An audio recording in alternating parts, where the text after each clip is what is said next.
For young people in tough neighborhoods, college sports can be a ticket out, but some student athletes have a hard time leaving their trouble behind.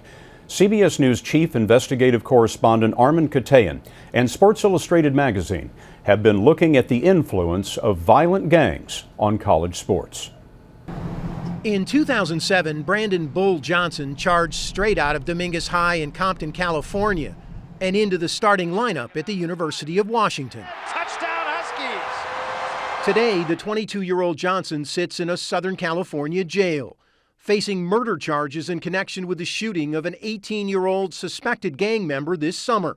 Johnson, who has denied all charges, is accused of being, in the words of a prosecutor in the case, directly affiliated with the infamous Bloods gang. The kinds of crime that gang members are most likely to be involved in are the kinds of crimes that ought to concern athletic directors, police chiefs, university presidents, and coaches.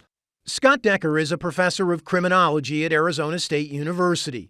He co-authored a study funded by the Justice Department showing for the first time the dangerous hidden influence of gang members in major college sports.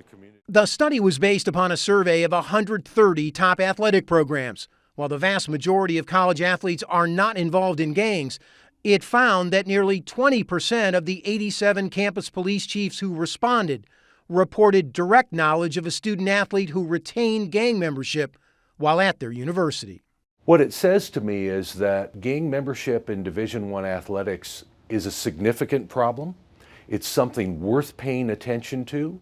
No one keeps track, but we found suspected gang-related incidents involving college athletes at Rutgers, Oregon, Oregon State, Nebraska, Nevada, and southern Mississippi for charges ranging from assault to murder.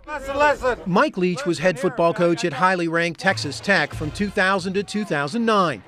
Over 20 years of coaching, one of his players was shot by a gang member, and he got rid of another who posted gang slogans on his Facebook page. And I think if you have somebody that's drawing influence from something negative off campus, especially something illegal that involves drugs and firearms, well, then I think you risk contaminating the other 125 players. As part of a special report on gangs and sports, Sports Illustrated and CBS News went to a city, Compton, where gangs and sports intersect unlike any other. The birthplace over the years of hundreds of blue-chip recruits.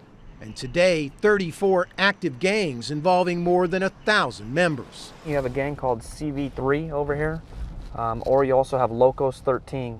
Sergeant Brandon Dean is a supervisor in the gang unit in the LA County Sheriff's Department. A lot of these athletes are involved in the gang, even if they don't want to be.